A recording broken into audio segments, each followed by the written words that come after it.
Il est 20h35. Vous êtes 10. On commence ce quiz sur le thème les pires décisions de personnages au cinéma. Alors, première question, 3, 2, 1, c'est parti. C'est quoi qui lui arrive quand elle mange, elle ? Elle tombe gravement malade, elle perd sa voix, elle peut plus chanter. Elle est plongée dans un sommeil de mort. Ben, elle a plus faim. J'avoue que la verte, j'aurais pu l'accepter. Après, ça dépend de ce qu'elle mange. Oui, bon, il y a l'image qui donne un gros indice, là. Je veux pas embêter. Grand classique, un des meilleurs films d'animation de l'histoire du cinéma et un des pires films pas d'animation de l'histoire du cinéma. C'est très bien. Mais ce n'est pas deux fois le même film. Je me souviens que je le voyais quand j'étais gamin, celui-là. Alors, elle est plongée dans un sommeil de mort, effectivement. Elle tombe pas gravement malade. Ça, je pense, c'est quelqu'un qui a cliqué trop vite en se disant « Putain, c'est une question rapidité, j'y vais ». Et c'est Factor qui est premier, enfin là, juste derrière de 1 point, et Matt en 3ème. Mais bravo, c'est magnifique. Si c'était la version 2025, la pire décision, ça aurait été joué dans le film.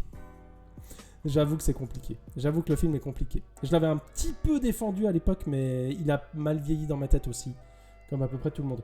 Je vois qu'il y a plus de monde. N'hésitez pas à rejoindre. Hein. Vous pouvez cliquer sur le lien en haut épinglé et participer. On n'a qu'à la deuxième question. C'est parti. C'est quoi qu'il a choisi de faire, lui, qui est une très mauvaise décision ? A. Couper le fil rouge, se cloner avec une mouche, garder l'anneau, voter oui à l'initiative SSR. Et yop, Félandir, il y a de la politique dans mon quiz.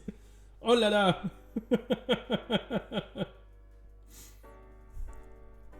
Et il y a quelqu'un qui a rejoint. Bienvenue. Il te reste 10 secondes pour cliquer. Je veux l'explication de l'initiative SSR. D'ailleurs, c'est dimanche. Oui, c'est ce dimanche. Et vous êtes très très fort, effectivement. Et le monsieur là qui sait, vous le connaissez. Bon, je pense que vous avez du coup à peu près tous le film. Le Seigneur des Anneaux. Avec Isildur.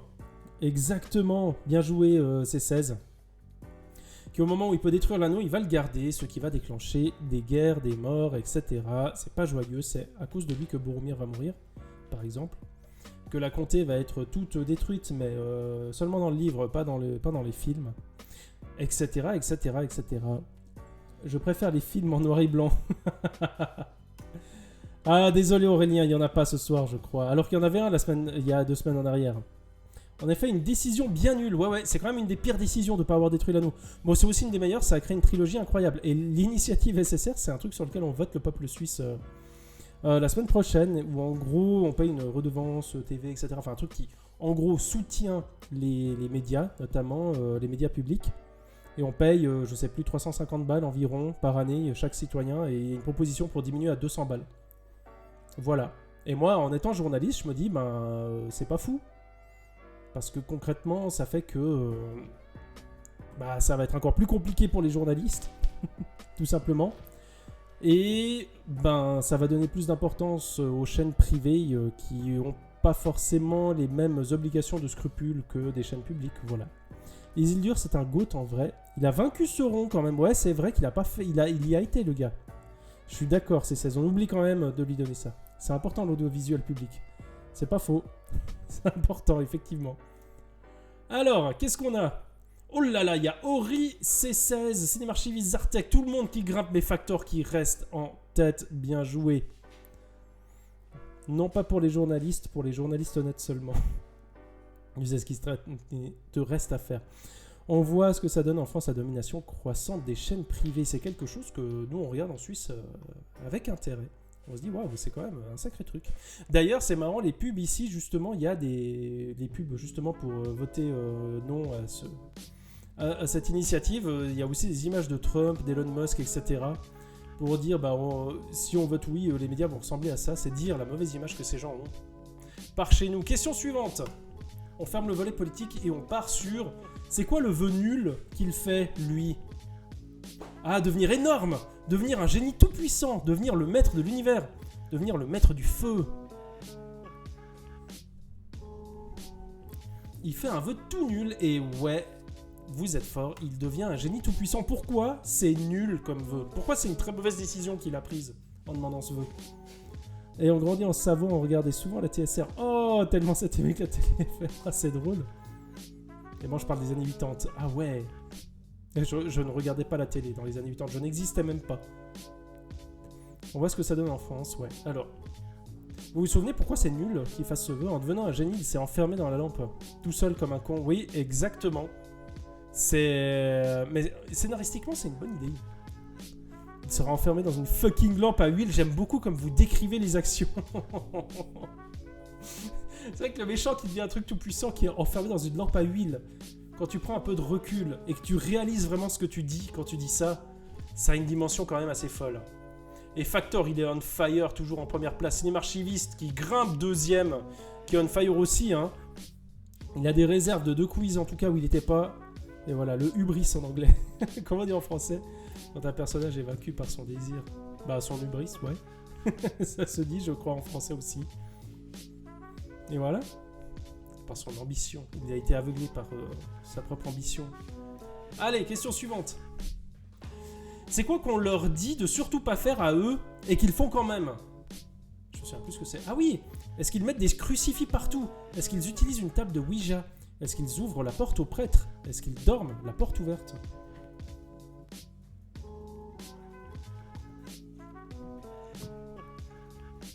En effet. Merci Chroma encore une fois. Purée, c'est juste, il y a ça dans Chroma. Et effectivement, on leur dit de ne surtout pas utiliser une table de Ouija. Et ils se disent, bah vas-y, on va utiliser une table de Ouija. Et ça va énerver le monstre, enfin l'esprit, le fantôme, je sais plus ce que c'est. Je suis plus certain, tiens. Et ben voilà. On leur dit surtout pas le nourrir après minuit. C'est vrai, aussi. Et ils sont souvent réveillés le soir, hein, aussi. La nuit, après minuit, j'ai l'impression, dans ce film. Mais ouais, non, sinon je crois qu'ils ouvrent la porte à un prêtre, ça va. Ils dorment la porte ouverte, alors même s'ils dorment la porte fermée, la porte elle s'ouvre, donc ça va, voilà. J'ai un plutôt bon souvenir de Paranormal Activity. J'ai un souvenir de c'est nul, mais il y a quand même des moments de tension qui sont sympas. Mais je crois que c'est un film qui n'a pas forcément ni bien vieilli, ni qui est devenu tout nul, dans mon souvenir. Alors que c'est un film qui polarise quand même de fou. Pour ceux qui connaissent pas, c'est un film... Et bonsoir Romu! Oh là là, rejoins-nous, bienvenue! Et pour ceux qui ne connaissent pas Paranormal Activity, c'est un film qui est réalisé dans les années 2000 et qui a la particularité d'être tout en première personne, comme ça, en fun footage. Et qui raconte l'histoire en fait d'un couple qui est hanté. Et puis après, il y a plein de suites dans tous les sens, j'en ai pas vu une seule. Ça fait partie de ces films au concept si simple que soit on adhère et ça marche, soit on n'adhère pas et c'est mort. Perso, j'ai pas adhéré, mais je respecte la tentative. Ouais, moi j'ai adoré par exemple dans ce genre le projet Blair Witch, je trouve que c'est un excellent film.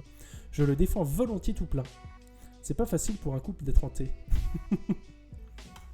Skin qui avait bien marché sur moi dans un style un peu plus similaire. Je ne connais pas, je suis sûr que c'est un truc japonais obscur. Même si le nom, il y a des R dedans, donc je n'ai pas l'impression. Et c'est Zartek qui grimpe à la 3e place. Et enfin là aussi, qui grimpe. Et Cinémarchiviste qui a 4 bonnes réponses. On passe à une question difficile, vous êtes prêts? Allez, boum. De souvenir, il y a une question difficile. Ils vont voler quoi ces 2 petits garnements?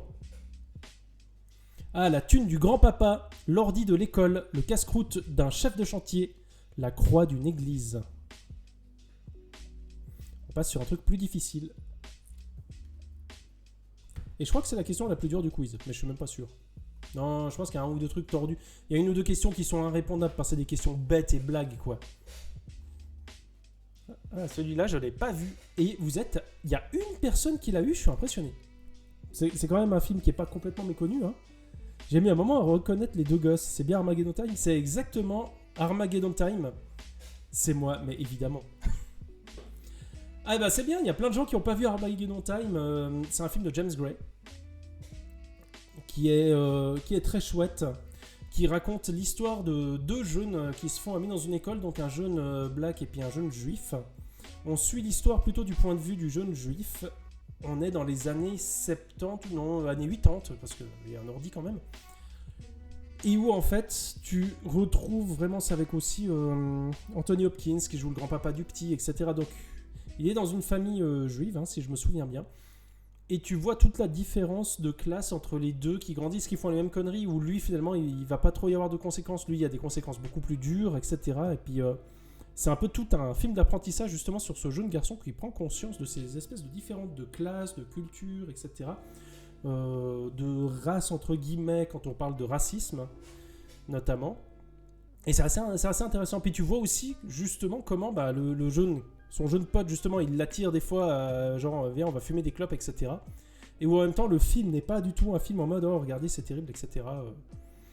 Comment lui il est pas cool, il appuie pas mal, il te montre tout le contexte social sans faire un film non plus qui appuie à fond ses dimensions, etc. Il le fait de manière très naturelle. Et du coup ça fonctionne super bien, je le recommande, il est assez touchant. Très beau, puis il est sorti il y a pas longtemps, il est sorti il y a 3 ans je crois. C'est la suite de Hammer Time. Pas du tout. Quel titre SVP? C'est Armageddon Time. Armageddon Time comme ça. Avec Anthony Hopkins, il y a un sacré casting. Je sais plus tout ce qu'il y a. Ça avait l'air pas mal. Ouais, franchement, il est sympa. C'est pas mon préféré du réal. Vraiment à voir, je trouve. Mais j'ai vu que des critiques positives. J'ai vu personne qui n'a pas aimé. La réal est magnifique. La réal est vraiment bien. Tu retrouves vraiment cette ambiance 80s, mais sans que ce soit du Stranger Things où c'est tout poussé, les potards au max, etc. On te montre d'autres éléments de cette époque. Bref, c'est très très bien. Et du coup, il y a l'archiviste qui débarque en première place. Allez, faites-le tomber maintenant. La photo est ouf, ouais, clairement. Allez, question suivante. Boum. Il va arriver quoi à ces manifestants enthousiastes?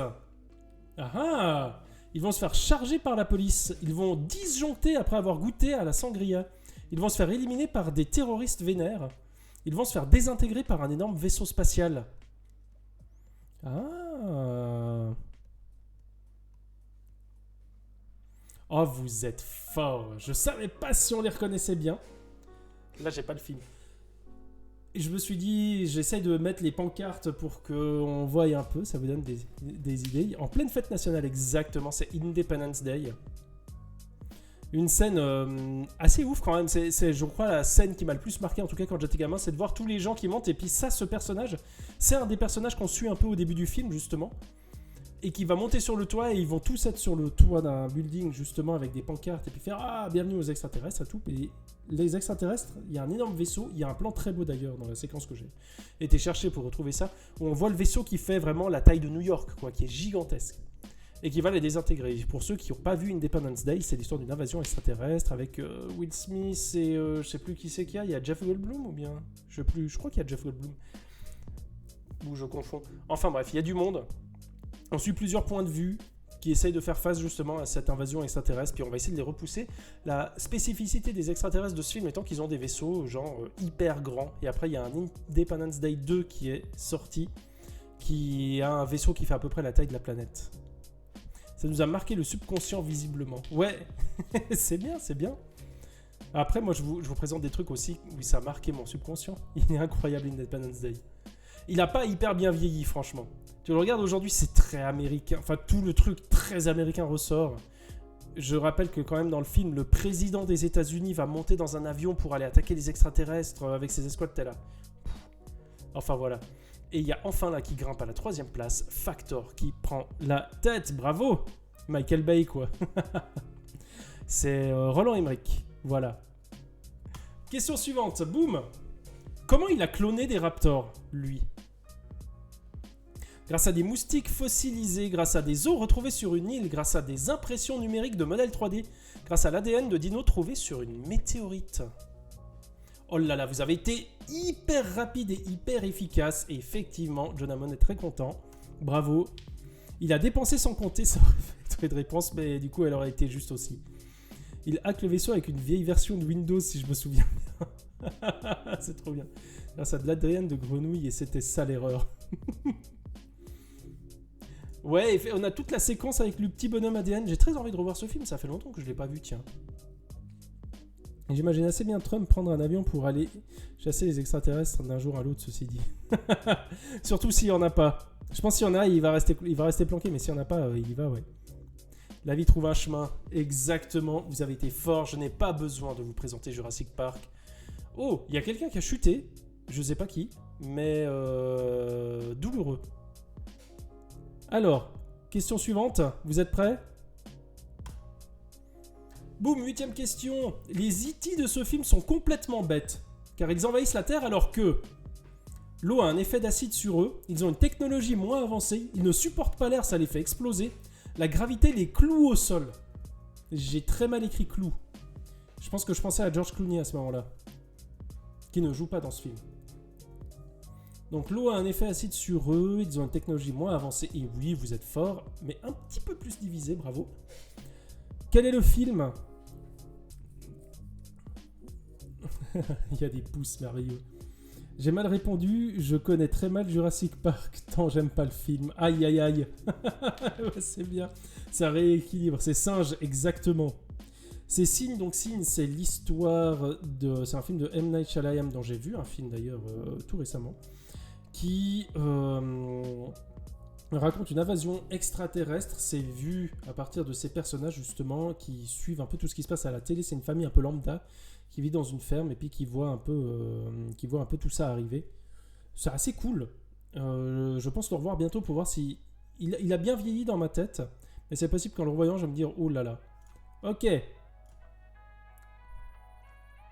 il y a ces 16 Oris, les archivistes qui grimpent. C'est parti. Question suivante. Moitié du quiz. Pourquoi c'est une mauvaise idée que le monsieur embrasse la madame? Ah, car son mari le voit et va détruire le monde, car il a une capsule de cyanure et elle va l'avaler, car il va devenir un zombie et infecter tout le monde, car il a mangé un kebab et ça va rompre leur mariage.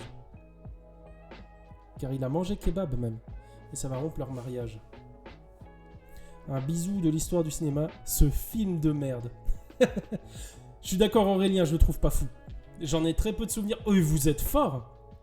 Vous avez le film / ban Aurélien. Moi, je suis vraiment pas fan de ce film non plus, je vous avoue. J'aime beaucoup le premier. C'est techniquement pas des zombies, mais on accepte, d'accord. C'est 28 semaines, exactement. 28 semaines plus tard. Avec, je pense, un des pires bisous de l'histoire... Peut-être le pire bisou de l'histoire du cinéma. Puisque 28 semaines plus tard, eh ben, c'est un peu... Voilà, il y a les zombies qui sont un peu installés. Mais il y a une femme qui a été mordue, qui est infectée, mais qui ne s'est pas changée en zombie. Et c'est elle, là. Et donc, on se dit, waouh, elle a peut-être le remède. Et son mari va la retrouver, il va lui faire un bisou. Et pour bien insister, on a en plus, je crois, le filet de bave et tout, pour bien nous montrer ça. Du coup, lui, il est infecté, il se change en zombie, il mange la femme, il va manger les autres gens, et c'est le bordel. Voilà. Et c'est le... Après, il y a tout le film qui se passe et tout. Je me souviens pas de ce qui se passe dans le reste. Mais ouais. Les films sont à regarder à la suite. Franchement, tu peux regarder indépendamment. T'as pas besoin de regarder le 1 pour voir le 2. C'est pas les mêmes personnages et tout. C'est juste le même contexte de film de zombies. Mais quand tu connais le film de zombies, à part là, le fait que ce soit en Angleterre, ça change pas grand chose. C'est une critique du véganisme, je crois, cette scène. Putain. En vrai, c'est surtout pour lui que je l'aime bien. Ah, d'accord. Mais après, je trouve cool, effectivement, ce truc hyper cruel du bisou, du gars qui aime sa femme, qui va l'embrasser, puis elle est attachée, je crois qu'elle peut pas trop bouger, justement, et tout, enfin, voilà. Et du coup, il va la bouffer, enfin, c'est horrible. C'est la très bonne scène du film, mais après, tout le reste, j'en ai pas forcément, j'en ai quasi aucun souvenir. Je me souviens juste que les militaires, je me souviens que je me disais que les militaires étaient complètement cons. Faut respecter les délais indiqués dans les titres. J'aime bien l'acteur. Je sais plus qui c'est l'acteur d'ailleurs. Il ressemble à Mathieu Almaric. Je vais commencer avec Resident Evil 0 alors. Non, l'hélico. Je me sers pas de l'hélico. Et il y a Gillick qui grimpe. On passe à la question suivante, vous êtes prêts? Bah des militaires crédibles quoi. Alors, c'est quoi qu'ils font eux pour invoquer les zombies? Putain, il y a beaucoup de films de zombies. Par la lecture à voix haute d'un texte en latin, en soufflant dans une conque, en diffusant une vieille pellicule de cinéma donc, hein, en revêtant un collier maléfique. C'est quoi ce truc? Oh. Ah mais j'ai très envie de vous en parler. Oh mais je suis content que vous connaissiez pas trop. Par la lecture à haute voix d'un texte en latin. Et ben j'ai fait une vidéo, il me semble que j'ai fait une vidéo sur ma chaîne YouTube sur ce film. Ou alors je veux... Oui, j'ai fait une vidéo sur ce film. Et je vous invite à la voir, j'explique pourquoi le film il est trop bien. C'est un de mes films d'horreur préférés. C'est... Qu'est-ce que Thor fout là? Bonne question, hein. C'est son meilleur film. C'est pas Evil Dead, c'est exactement, merci C16, La cabane dans les bois. La cabane dans les bois, c'est l'histoire grand classique de 5 jeunes qui vont se barrer dans une cabane dans les bois. Et quand ils arrivent dans cette cabane, ils vont trouver une cave un peu étrange avec des objets un peu étranges. C'est celui que tu racontes dans un cinespace, exactement. Et en lisant un texte, ils vont invoquer des zombies qui vont commencer à les attaquer. Sauf qu'en parallèle, vous suivez aussi 2 mecs en chemise blanche, cravate, qui surveillent tout ce qui se passe dans la maison depuis un autre endroit. On ne sait pas où ils sont, on sait juste qu'ils sont dans un grand complexe où il y a plein de gens comme eux. Et on voit qu'il y a d'autres événements comme ça qui se passent dans d'autres endroits du monde. C'est génial. Du coup, on comprend pas forcément qui sont ces gens, on comprend pas ce que c'est le lien, etc. Il y a un truc un peu cynique, etc. Mais je le recommande de fou, je le trouve très divertissant. Le film, il va assez loin. C'est très sympa, le casting est cool. Le film arrive à être surprenant et il est super fun. Moi, vraiment, je passe un super moment devant. Je le revois volontiers, tout plein. Il y a Sigourney Weaver. Exactement, il y a Sigourney Weaver qui joue dedans. Bref, il y a un joli casting. Je le recommande chaudement. C'est un film d'horreur de 5 jeunes qui vont dans une maison et puis le but après, c'est qu'ils se fassent zigouiller. Mais il y a un truc en plus. Il y a vraiment quelque chose en plus et ce truc en plus, il est vraiment, vraiment cool. Donc, c'est un très chouette film. N'hésitez pas. Et on a enfin là qui prend la première place, suivi de C16 juste derrière. Est-ce qu'il y a un caméo d'Artus? Non. Question suivante, vous êtes prêts? Boum. C'est quoi ce film où ce type meurt tout seul car il veut tirer sur une planète avec un gros laser? Est-ce que c'est Toy Story 4? Est-ce que c'est Atlantide? Est-ce que c'est Resident Evil, l'île de la mort? Est-ce que c'est Final Fantasy, les créatures de l'esprit? Et il faudrait que je bouge mon micro. Je crois comme ça. Ça ira mieux. Ah oui, on se souvient de ça. Final Fantasy, les créatures de l'esprit. Merci Crust. J'ai revu le film hier ou avant-hier. Qui a vieilli quand même visuellement, mine de rien. Il y a des éléments qui ont pas mal vieilli, ça fait un peu cinématique de PS4 aujourd'hui. Mais pour l'époque, c'est un film qui est sorti en 2004, je crois. C'est un truc de malade quand même. Et ça raconte l'histoire du coup d'une planète un peu désolée, la planète Terre désolée, parce qu'il y a des espèces de créatures qui n'ont pas de texture, qui n'ont pas vraiment de matière, qui sont comme des espèces de fantômes qui flottent, mais s'ils touchent les êtres humains, ça les tue immédiatement. Dès que ça touche de la vie, ça tue la vie immédiatement, etc. Et pour essayer de résoudre ce problème, il y a 2 manières de faire. Il y a celle de l'héroïne qui est d'aller trouver 8 esprits, qui ont en fait 8 trucs vivants en dehors d'eux, qui sont à des endroits où on ne sait pas pourquoi ça, etc. Voilà, c'est des esprits en gros, il faut tous les réunir et puis après ça fait un super esprit pour sauver le monde, truc comme ça. Ou tirer sur le nid des fantômes avec un espèce d'énorme vaisseau canon laser dans l'espace, et ça c'est le plan du méchant, ça, c'est ce que le méchant veut faire. Et donc dans ce film, le méchant meurt littéralement parce qu'on lui dit allez tirer dessus avec le canon. Puis il va tirer dessus avec le canon. Puis le canon, à force de tirer, il chauffe. Puis le canon, il dit non mais il faut arrêter de tirer maintenant. Puis le méchant, il fait non, je vais continuer de tirer. Et du coup, il continue de tirer. Et le canon, il explose. Et puis le méchant, il explose dedans. C'est nul. C'est vraiment nul. Voilà. C'est vraiment pas très bien. Et je trouve pas qu'il soit aussi nul qu'on le dit. Je suis d'accord, non, il y a pas mal de trucs bien. En le revoyant quand même, en fait, il a une ambiance très cool. En l'ayant revu, je me suis dit, il a quand même une chouette ambiance, il a quand même un chouette univers et tout. Et les points, ça ne bouge pas. On va pouvoir passer à la question suivante. Et on a Guil qui a 6 bonnes réponses d'affilée. Question suivante, vous êtes prêts? C'est parti. C'est quoi la stratégie de la présidente pour gérer l'arrivée d'une météorite qui va détruire le monde? Ah, ça c'est sérieux. Elle va envoyer des avions dans l'espace. Elle va vouloir faire comme dans Armageddon. Elle va créer une météorite autant grande et la lancer dans l'espace. Elle va juste dire aux gens de ne pas regarder en l'air. Très chouette film sur Netflix, celui-ci. Oh, vous êtes fort. Est-ce que vous avez le titre du film? On reconnaît un casting incroyable. Hein. Quand on regarde cette photo, vous avez les 4 acteurs. Un indice dans le titre du film, exactement. Il m'a fallu si longtemps pour comprendre le jeu de mots du titre. Et le titre du film, c'est Don't Look Up. Et effectivement, il y a toute une campagne. Alors, l'histoire, c'est deux scientifiques qui sont joués par les deux acteurs derrière, qui découvrent qu'une météorite va s'écraser sur la planète. Ils vont prévenir la présidente, qui est une espèce de Trump. Ils vont lui dire qu'il y a ça qui arrive, et puis elle va devoir réagir par rapport à ça. Alors oui, et elle a une autre stratégie au début, mais j'ai pas mis dans les réponses justement pour voilà, mais qui va pas marcher. Et après du coup, elle va dire non mais c'est bon, faut juste pas regarder en l'air pour pas perdre dans ses sondages, etc. Pour rester appréciée. Elle va dire non mais c'est un hoax, fake news, mais non la météorite c'est un gag, etc. C'est tout bon, etc. Regardez pas en l'air, il y a pas de météorite.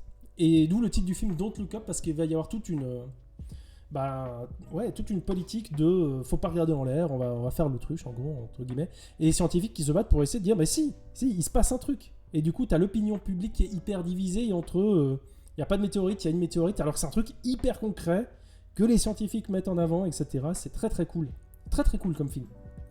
Et tu le regardes aujourd'hui, tu te rends compte, moi quand je l'avais vu la première fois je me suis dit ouais c'est un peu caricatural mais c'est dommage. Quand je l'ai revu, après que Trump soit réélu, je me suis dit, putain, mais c'est tellement pas caricatural, c'est fou de se dire ça.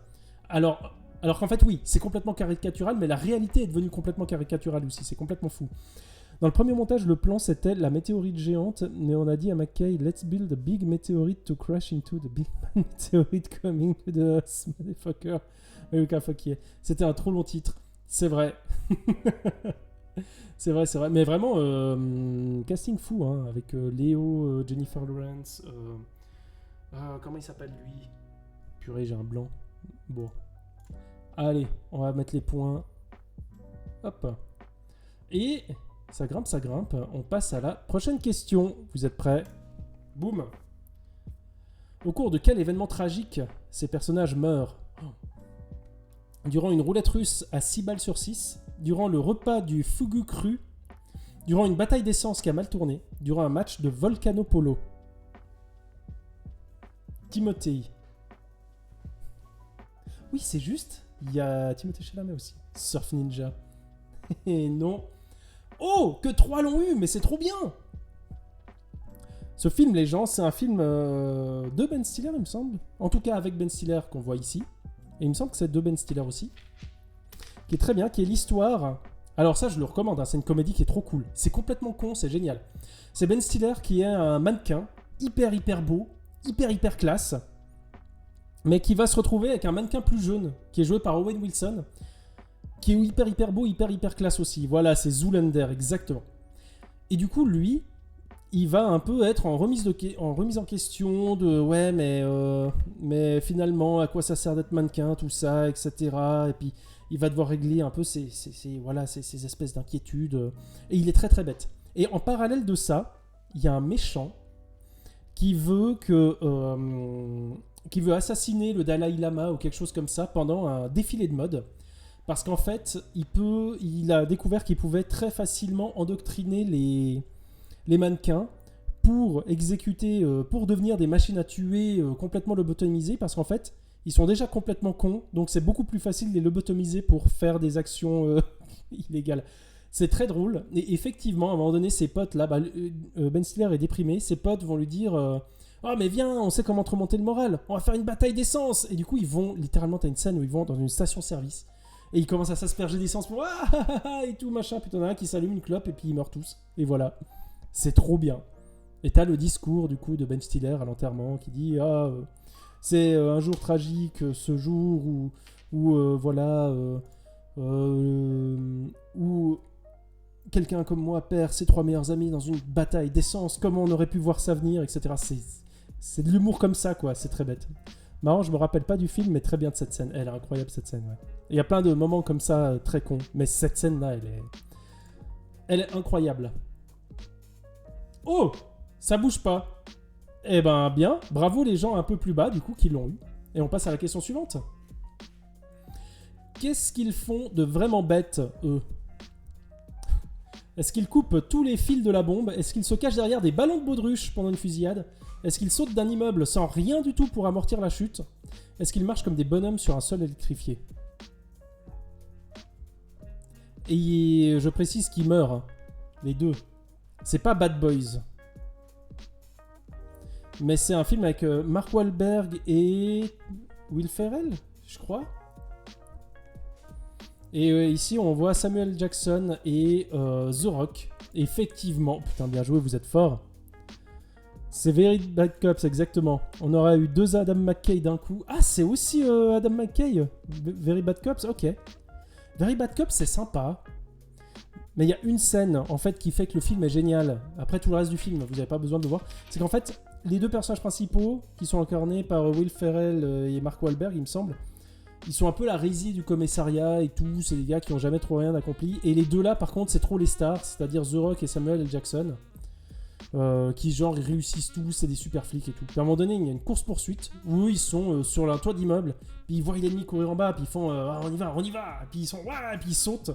Puis tu vois vraiment un ralenti où ils sont en train de sauter, et en fait, bah ils s'écrasent en bas, et c'est tout. Et puis ils sont morts. Et puis voilà. C'est génial. Ça a 0 sens cette scène, exactement. Les 2 gars sautent. Il y a rien pour. Il y a rien en dessous, puis ils le savent, hein. C'est pas genre oh, il y a une surprise. Non, c'est vraiment. Il saute, puis il meurt, comme ça. C'est très très bien. Le scénariste qui a écrit ça quand même, il faut que je lise le script pour lire cette scène, pour voir comment le gars a réussi à l'écrire de sorte à ce qu'après on lise son idée et qu'on se dise putain on garde parce qu'au montage ça va bien donner. Parce que effectivement putain au montage ça a bien donné. Et on a C16 waouh, qui prend la tête avec Factor juste derrière. Mais dis donc c'est serré ce soir. On passe à la prochaine. Bah en fait, le film est sympathique aussi parce qu'on sent que McKay veut amener des thèmes plus politiques dans son intrigue. C'est juste, mais je l'ai vu il y a longtemps. Le mélange prend pas autant que dans ses films ultérieurs. C'est vrai. Après, il a fait des films full politiques, ouais. Alors, c'est quoi son plan à lui pour détruire l'héroïne symbole de résistance ? Ah, est-ce qu'il envoie une escouade l'assassiner chez elle ? Est-ce qu'il l'empoisonne et simule une maladie ? Est-ce qu'il piège sa voiture pour simuler un accident ? Est-ce qu'il lui donne encore plus de visibilité et croise les doigts pour qu'elle meure ?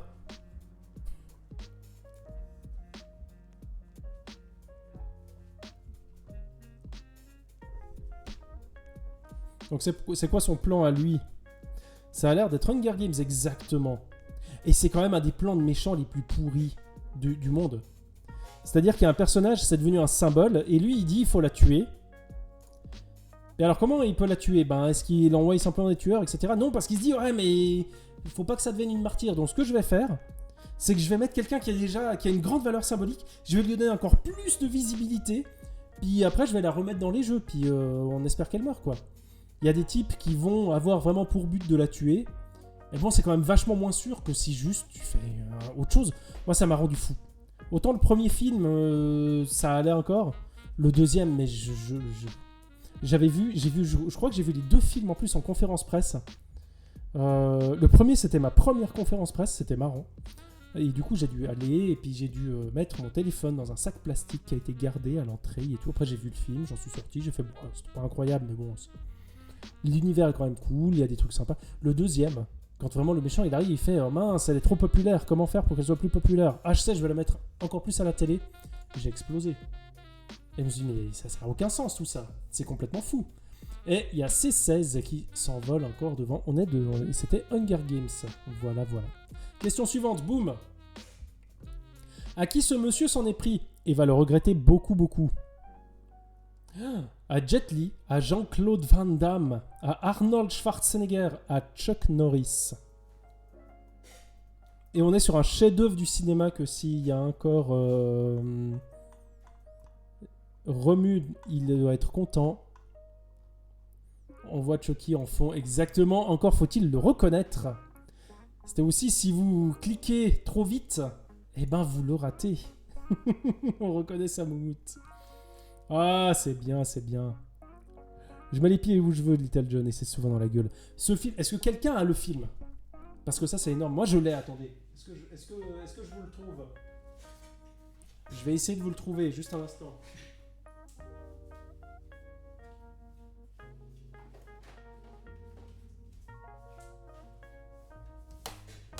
Je l'ai trouvé. La distorsion gravitationnelle autour de lui se remarque quand même. L'homme du président, ah oui, non ? C'est ça, en effet. Je crois que j'ai vu aucun de ces films, c'est normal. Regardez. C'est ça. Invasion USA. Le DVD, il ressemble à ça. Il a une page sur Nanarland. C'est un nanar absolu. C'est un des meilleurs nanars. C'est peut-être le meilleur nanar avec Chuck Norris. Parce que vous avez, en fait, l'histoire.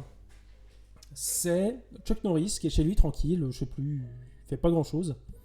Il se passe pas grand-chose pendant le premier tiers du film. Voire peut-être même la première moitié. C'est un peu chiant et tout. Et d'un coup, il y a ce mec qui attaque les États-Unis.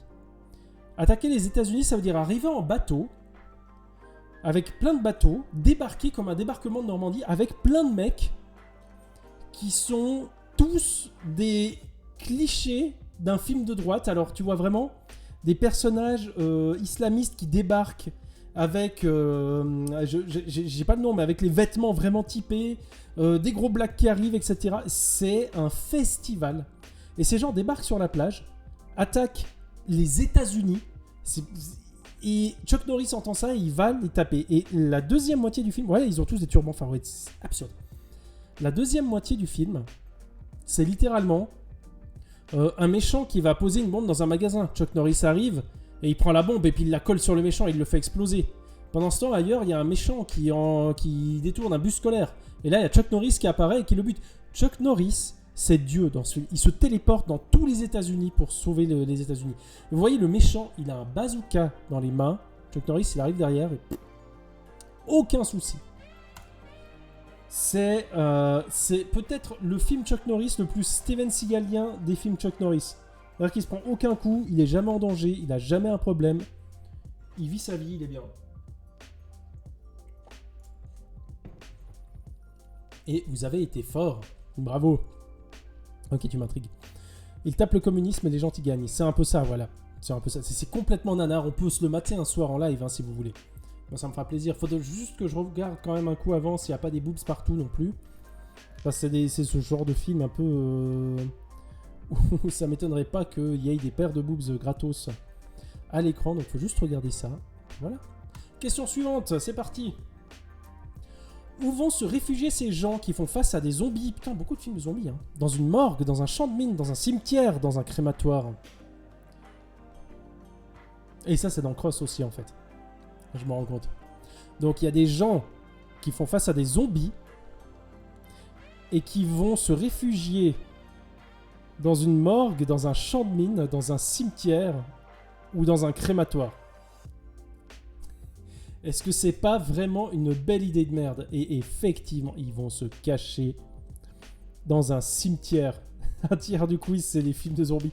Mais c'est les endroits où ils prennent des pires décisions. Mine de rien, quand tu regardes genre les films avec des tueurs, genre Freddy, par exemple. Freddy, il te tue quand tu dors. Est-ce que c'est une mauvaise décision de dormir? Ben, pas vraiment, parce que t'es obligé de dormir. Les films de zombies, les zombies, ils sont lents, ils sont nuls, ils sont pas forts. Les gens meurent parce qu'ils prennent des mauvaises décisions dans ces films. Je pense qu'il y a vraiment un truc à faire, il y a un truc à analyser de ce côté-là. Je pense typiquement les vampires, c'est leur ouvrir la porte qui font qu'ils peuvent rentrer chez toi et te buter. Mais là encore, si le vampire et tout, il arrive à bien parler, etc., bah ouais, c'est une mauvaise décision d'ouvrir la porte, mais c'est pas la pire décision. Alors que face à un zombie, t'es obligé de prendre les pires décisions possibles pour finir par te faire choper. C'est peut-être pour ça qu'il y a beaucoup de films de zombies. Putain, on découvre des trucs sur le cinéma. Je suis content. Et donc ce film, vous l'avez? Ça aussi, c'est un nanar absolu que je crois... Je sais pas si je l'ai en DVD. Je crois pas que je l'ai en DVD. Sinner, c'est une mauvaise décision. C'est vrai qu'il y a de ça. Oui, clairement. C'est House of the Dead, ouais, de Uwe Boll. Et c'est l'histoire, effectivement, de jeunes qui vont sur une île faire la fête. Et il y a des zombies. Et c'est considéré comme un des plus mauvais films de l'histoire du cinéma. C'est très, très mauvais. Regardez la vidéo de Karim Debache de l'émission Cross sur ce film. C'est un festival de mauvais goût, de trucs nuls. C'est vraiment, vraiment, vraiment très, très mauvais. Vous avez une des répliques les plus incroyables du cinéma, parce que le but du grand méchant avec tous ces zombies et tout, c'est de créer je sais plus, une boisson qui fait que s'il boit ça, après, il a la vie éternelle. Et puis t'as le héros qui dit, mais pourquoi vouloir avoir la vie éternelle? Et le méchant, il lui répond, mais très sérieusement et sans second degré, pour être vivant pour toujours. C'est tellement mauvais, c'est impressionnant. Pour être toujours vivant, voilà. Pourquoi vous voulez être immortel? Pour être toujours vivant. C'est incroyable cette réplique. Ça résume très très bien le film et il y a Factor qui passe devant. Et on est à la dernière question les gens. Tout va se jouer sur cette question. Vous êtes prêts? Et comme à chaque fois, la dernière question, les amis. C'est quoi le titre québécois de ce film? Est-ce que c'est film de peur? Le film qui épouvante? Effrayante histoire? Des images de crainte? En sachant que le film s'appelle Scary Movie. Et j'aime beaucoup ce gif qui symbolise beaucoup le thème qu'on a eu ce soir, c'est génial. Je vais au plus simple.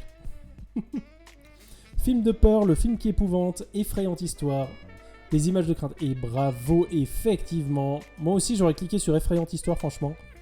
Mais c'est film de peur. Bon bah vert par défaut. Il est cool ce gif. Voilà, c'est... Là aussi, j'ai fait une vidéo sur les Scary Movie 1, 2, 3, 4, 5. N'hésitez pas à les regarder. Le Scary Movie 1, il est sympa. C'est tout des parodies de films d'horreur, en fait. Et ça mixe plusieurs films, puis ça les met en film d'horreur. Après, ça se détourne un peu du film d'horreur. Il y a aussi, par exemple, Matrix. Par exemple, il y a La Guerre des Mondes. Aussi, qui a été parodié. Bref, des trucs comme ça. Ah ouais, il y a un nouveau qui sort bientôt. Oh là, faudra que je regarde. Mais le 1, il est vaguement passable, mais quand même, faut être alcoolisé. Le 2, il est regardable. Le 3, il est bien. Le 3, il est vraiment sympa. Le 4, il a des moments cool, mais bof. Il est bof quand même. Et le 5, il est aussi très mauvais. Le 5 est insipide. En juin, et ça va être chouette. J'espère que ça va être chouette. Ça reprend les mêmes acteurs ou bien? Et en troisième, on a... Enfin là, bravo pour cette première fois sur le podium en plus. En deuxième, on a C16 et en premier, on a Factor, mais incroyable, bravo. Et vous êtes tous en train de danser. Attendez, je suis obligé de couper la musique de base pour mettre la musique de Kahoot. On entend les gens qui applaudissent, la foule en délire, c'est merveilleux. Bravo à vous, vous avez été super forts. Les mêmes créateurs du premier, ok, bah intéressant. Si ça avait été les mêmes créateurs que le troisième, go, mais du premier, je sais pas. Oh, il y a un nouveau Jordi. Il y a un qui s'appelle Shordy, je crois. Résumé de la session, vas-y, 61% de bonnes réponses, bravo. Alors celle-là, je m'attendais à ce qu'elle soit difficile. Je pensais pas qu'elle aurait autant peu de bonnes réponses. Et celle-là, ouais, mais vous avez été fort quoi dans l'ensemble, je suis impressionné. Oh la musique. Et ben maintenant, il nous manque plus que le thème. Donc Factor, tu peux nous donner le thème? Alors. Et je peux demander votre avis, mais comme à chaque fois, je veux pas le faire.